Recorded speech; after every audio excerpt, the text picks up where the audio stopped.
이제 이런 자리를 마련하게 된 어떤 취지라 그럴까요? 그부터 좀 먼저 말씀드리고 하겠습니다.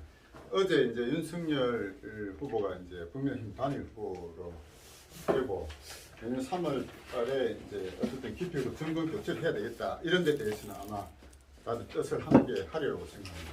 정권 교체는 당연히 해야 되는데 실제로 뭐 지금 국회가 다 민주당이 다 장악하고 있고 그래서 실제로 권력을 온전히 장악할 때까지는 여러 가지 단계가 남아 있을 겁니다.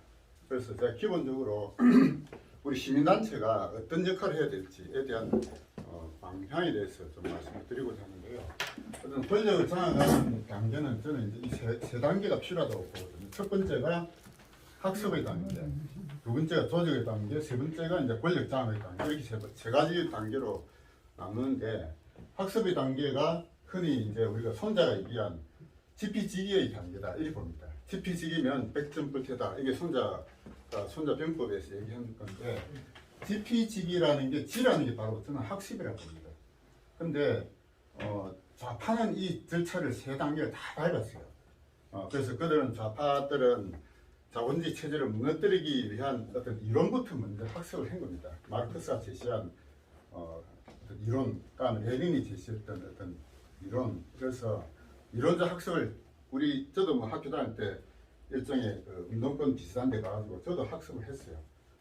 그런데 학습을 할 때 항상 이렇게 어떤 프로그램에 따라서 진행을 합니다. 통상 한 3년 내지 4년 정도 학습을 합니다. 그래서 그 학습을 거치고 나서 자본주의 체제를 무너뜨리고 공산사회를 가야 된다. 이것이 필연적인 것이다. 이 공산혁명을 죽을 때까지 하자. 이런 핵심 분자를 길러내는 거예요. 그들이 최초로 학습을 한 겁니다. 그리고 나서 그들이 이제 이거를 하기 위한 조직을 그 다음 단계로 만들어가죠. 조직을 만들 때 좌파의 조직의 가장 핵심 전략은 통일전선 전략이라는 겁니다. 통일전선 전략은 이건 역사적으로 볼 때 100% 성공한 전략이에요. 제일 먼저 한 사람이 레닌이고 그 다음에 모택동도 그걸 했고 김일성도 했고 베트남에서도 했고 동북아파서도 했고 다 모든 좌파 정권의 기본 전략이 통일전선 전략입니다. 그래서 우리 우파가 이기려면 좌파의 핵심 전략에 대해서 먼저 공부를 해야 돼요. 통일전선 전략의 핵심은 뭐냐? 그 가장 중간에 공산혁명가 조직이 있었습니다. 공산혁명가 조직. 공산혁명가 조직이 바로 당을 건설한 거예요. 그래서 공산혁명가 조직은 처음에는 몇 명 안 됐잖아요. 처음에는 그 공산혁명에 대한 이론을 공부한 학습한 아주 소수에 있는 불과 뭐 10명 안짝이에요. 최초의 시작은. 그들이 당을 건설하고 당면한 적을 물리치기 위해서 본 마음을 다 숨기는 거예요. 최초에는. 본 마음 처음부터 오픈하지 않습니다. 다 숨겨요. 숨기고 가장 공개해야 될 최고의 적을 먼저 정해놓고 그 적과 이렇게 반대된 모든 진영을 다 모으는 거지. 예. 그러니까 러시아 같으면은 그 당시에 짜르 체제에 반대하는 모든 진영을 다 모은 거예요. 그리고 일단 그걸 무너뜨리고 나면은 그 다음에 새로운 적을 또 만들어내고 그와 반대했던 모든 진영을 또 모으고 그렇게 해서 끝끝내 자기들이 원하는 최고의 단계까지 끊임없이 가는 게 바로 통일전선 전략입니다. 그래서 통일전선 전략은 한 번에 끝나는 게 아니다 이거죠. 마치 우리가 지금 반문 진영 모아라 해갖고 다 모아도 한 번 끝난다고 해서 정권을 바꾼다 해서 끝이 아니라는 겁니다. 끝없이 마지막 목표를 향해서 나아가는 게 통일전선 전략의 핵심이에요. 그래서 통일전선 전략에서 좌파는 공산혁명가 조직이 있었습니다. 지금도 우리 대한민국에 있어요. 이들이 단단하게 알맹이를 장악하고 있는 게 통일전선 전략의 핵심인데 우파는 그런 조직이 일어나는 것이죠. 우파는 제가 볼 때 이게 없어요. 이게 없습니다. 근데 마지막에 권력 장악하는 단계는 좌파는 두 가지 전략을 선택했습니다. 첫 번째가 기동전이고 두 번째가 진취전이에요. 기동전은 뭐냐? 그들이 물리력이 이제 뒤집어 엎을 만큼 물리력이 이제 많아졌다. 그럴 때 물리력으로 정권을 뒤집어 엎는 게 기동전입니다. 우리나라에서 기동전의 대표적인 게 바로 6.25라고 볼 수 있고 6.25 앞에 세 가지가 있었어요. 제주 4.3 사건, 그 전에 대구 10월 폭동, 그 다음에 제주 4.3 사건, 여순 발언 사건. 이게 미군 정기에 일어났던 세계의 기동전이었어요. 그런데 6.25가 최고의 기동전인데 다 실패했죠. 왜? 한미동맹 때문에. 한미동맹이라는 게 딱 버텨 있어가지고 물리력으로 지켰기 때문에 우리가 공산은 안 됐던 겁니다. 그런데 가장 최근의 기동전이 하나가 있었어요. 그게 뭐냐? 저는 5.18로 봅니다. 5.18은 좌파의 최근의 기동전이다. 저는 그렇게 해석을 하고 있습니다. 그런데 우리나라에서 기동전 다 실패했거든요. 그래서 그들은 전략을 바꿉니다. 그게 진치전 전략이에요. 진치전은 언제부터 됐느냐? 1987년도부터. 87 민주화 대투쟁이라고 했잖아요. 저도 그때 고은철폐하고 막 네타이 밀고 대부했거든요. 그래, 그 87 민주화 대투쟁을 이끈 핵심적인 인물이 누구냐? 그때 NL 학생운동권이었어요. 소위 주사파들이 대중 전략을 폈던 겁니다. 대중과 함께해서 고은철폐라는 하나의 구호를 가지고 정권을 무너뜨린 게 그 밑바탕이 뭐냐? 진치전 전략이 있었어요. 그래서 진치전은 기본적으로 사상전입니다.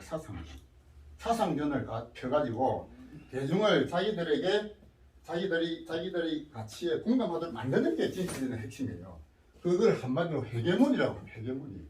이 이론을 전개한 인물이 그람시입니다. 그래서 헤게모니는 일방적인 물리력으로 무조건 따라오라 이게 아니에요. 머리에 사상을 따라오게 만드는 게 헤게모니예요.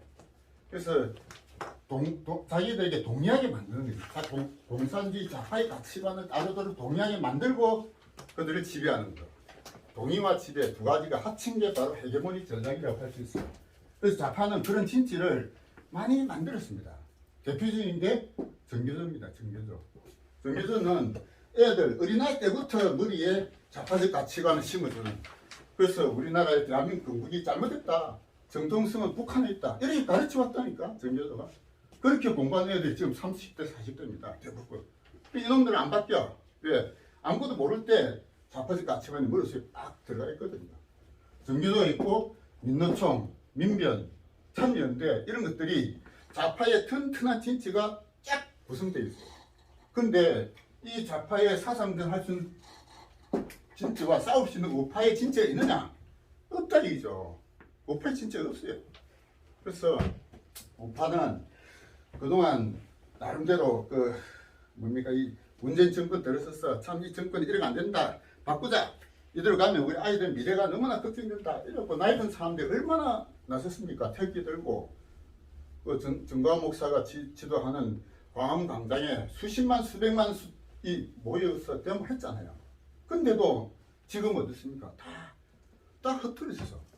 태극기조차 지금 없어져 버렸어요. 왜 그랬냐? 우리가 사상전에 밀렸을 것입니다. 좌파들의 선전선동에 밀린 거야. 이거를 다시 이겨내야 되는데 우파의 진지가 필요하지. 우리의 싸움 상대는 누구냐? 민주당이 아니에요. 우리의 싸움 상대는 이깁니다. 정교조, 민노총, 민변, 참여연대 이런 좌파의 이론을 구성하고 대중을 자기들의 가치만 따라오도록 이끌어간 이놈들과 싸워야 돼. 이 좌파의 진치와 싸울 수 있는 우파의 진치가 필요하단 말이지. 이 자유의 진치가 필요하다. 그래서 저는 제가 지금 우리 자유시민 포럼을 만드는 게 우리도 이걸 만들자는 겁니다. 우파의 자유의 진치 만들자. 이래가지고 물론 지금도 매주 토요일마다 지금 길거리에서 행동하는 우파 단체 있죠. 이게 우리 예선 장로님이나 김관순 다 우파의 위대한 우리 행동파 영웅들이라 저는 그렇게 생각합니다. 그러나 그것만 가지고 부족하다는 거예요. 그것만 가지고 안 된다는 겁니다. 정광 목사가 얼마나 많이 모았어요. 그때 저도 부산에 이 버스 타고 100분이나 인수하고 올라갔다 갔다 했는데 결과가 어떻게 된다 했지. 결과가 남는 게 없잖아요. 그래서 지금은 물론 그런 길거리에서 시위도 필요하고 행동도 필요하다. 그러나 기본적으로 우리가 사상전에서 이기지 못하면은 안 되겠다는 겁니다. 그래서 우리 이제 이 자유시민 포럼은 물론 길거리에서 행동하고 물론 필요합니다. 필요하고 SNS 통해서 알리고 필요하죠. 그러나 그것만 가지고는 부족하다는 거예요. 부족하다. 그래서 뭘 해야 되느냐? 우리가 사상전에서 좌파와 싸울 수 있는 이론적 기반을 먼저 갖추자는 겁니다. 이게 학습이에요. 좌파는 이 절차를 다 거쳤는데 우파는 학습을 그동안 너무나 무시했습니다. 공부하자 책 보자 하면은 언제 책 볼 시간이 됐느냐, 나이 든 사람이 뭐 책 언제 보겠냐, 다 그렇게 한 거야. 예? 그래서 지금이라도 늦지 않다. 지금부터 시작하는 겁니다. 책을 통해서 이론적 기반을 제대로 갖추고 이거를 전파하고 하자는 겁니다. 그래서 지금 이제 우리 모임에 어떻게 할 거냐, 한 달에 2번씩 그 오프라인 모임을 가질 거예요. 한 달에 2번씩 모이면서 제일 처음에는 강의를 어느 분인가 할 겁니다. 오늘 우리 김재원 목사님이 강의하실 건데, 뭐 다음 주는 어느 분이 할지 모르죠. 뭐 주로 저 정치인들, 국회의원들, 국민의힘 국회의원들을 가능하면 초빙을 해보려고 합니다. 그 사람들이 뭐 잘나서 하는 게 아니고 어쨌든 실질적으로 공천권을 쥐고 있기 때문에 그들이 와서 내년에 지방선거에 어떤 식으로 짜리는 공천의 기준을 가져가겠다, 뭐 이런 얘기 좀 해달라는 겁니다. 국민의힘의 정치인들 이 위주로 좀 하고, 안 그러면 우파의 농객들 불러서 초청 강의를 좀 하려고 그래요. 그 초청 강의를 먼저 하고, 그 다음에 내년에 지방선거 출마하고자 하는 분들, 지금 부산의 그 각 구청장, 그 시형, 구의원 다 합치면은 자릿수가 한 240자리 정도 있습니다. 예. 지금 이게 3분의 2가 민주당이 있잖아요. 대부분. 이걸 내년에 적어도 3분의 2가 오히려 국민의힘을 가져가야 되는데, 그대로 가만히 놨으면은 지금과 마찬가지로 국회의원들 연도장 찍으러 갈 거거든요. 그 사람이 공천을 쥐고 있으니까 현실적으로. 그것만 가지고 안 되겠다는 거죠. 우리 시민단체에서 제대로 된 인물인지 검증도 하고 인지도도 알리고 이런 걸 이제 우리가 하려는 겁니다. 그래서 내년에 출마를 하고자 마음먹고 있는 사람들 여기 오라 이거죠. 국회의원들도 자기들이 마음에 두고 있는 사람이 있을 거예요. 그러나 자기들이 밀실에서 공천하지 말고 여기를 보내라는 겁니다. 보내가지고 검증을 받아라는 거예요. 그래서 여기서 이제 내년에 출마를 하시고자 하는 분은 이제 근데 그냥 정견 발표만 하는 게 아니고 가능하면 아니라 그냥 기본 원칙은 책 소개를 같이 해라는 겁니다. 책을 읽고 이 책을 통해서 자기가 어떤 거기서 뭘 배웠고 이걸 내가 정책으로 어떻게 반영하겠다. 독서를 통한 정견 발표를 하라는 겁니다. 그래야 그 사람의 수준을 알 수도 있고 검증이 가능하다는 거죠. 그러니까 기존의 국회의원들 이런 노선을 잘 모르는 분들은 여기로 오라. 여기 와서 자기를 알리는 겁니다. 알리고 그래서 그분들 그러니까 출마 예정자는 발표 시간을 15분 정도를 주기로 합니다. 15분 만에 책 소개도 하고 자기 정견 발표도 하고, 그다음에 일반 우리 회원은 책 소개하는데 한 5분 내지 6분 이렇게 해서 기본적으로 저희가 하고자 하는 것은 독서를 통한 학습 조직을 만들어 가고자 하는 겁니다. 그래서 그 발표한 내용을 일단 처음에는 유튜브를 찍어가지고 유튜브를 가지고 먼저 보급을 하고, 그분들이 원고를 써가지고 원고를 다시 2차적으로 보급을 하고, 세 번째는 그 중에서 괜찮은 거는 책으로 만들어서 책을 보급을 하고 이렇게 할 예정이에요. 그러면서 자, 조직을 어떻게 만들어 갈 거냐, 이게 또 어떻게 보면 핵심적인 건데, 조직은 예를 들어서 이제 제가 정리를 해서 오신 분한테 보내드리면은 그분들이 또 자기가 아는 분한테 또 겉들이 나가는 거예요. 그러면은 보통 사람마다 가지고 있는 명단이 제가 볼 때 최한 100명 정도는 있을 겁니다. 자기가 가지고 있는 100명에게 다시 겉들이 나가고, 그렇게 해서 겉들이 나가는데 결국 나중에는 이 명단을 서로 공유를 해야 된다라고 보는 거예요. 이 명단 공유. 자기가 가지고 알고 있는 사람의 명단을 공유하는데 그냥 명단을 공개하라면은 공개 안 하겠죠. 요즘 뭐 개인 정보도 있고 뭐. 그런데 여기서 명단을 공개할 수 있을 때까지 우리가 동지가 돼야 된다. 가치를 공유하는 동지가 돼야 된다. 동지가 되지 않으면은 좌파 싸울 수 이길 수는 없다고 보는 거예요. 그래서 적어도 우리가 명단을 공개할 수 있을 정도의까지의 가치를 공유하는 동지의식을 가져야 된다. 그래 하려면 어떻게 해야 되느냐. 결국 학습을 통한 가치 공유가 있어야 된다는 겁니다. 그래서 일단 이제 저도 제가 가지고 있는 명단이 뭐 몇천 명단이 있어요. 각자가 아마 명단이 뭐 몇백 명이 다 있을 겁니다. 이런 명단을 나중에 중복되지 않도록 하나로 통합되면서 전파가 돼야 돼요. 근데 제가 가지고 있는 명단이 부산에 몇천 명 있어도 만약에 제가 지금 강서구 현재 있는데 강서 제가 출마를 많이 하겠다면 제가 가지고 있는 명단이 10분의 1도 제 지역구에 없어요. 나 대부분이 다른 부에 있습니다.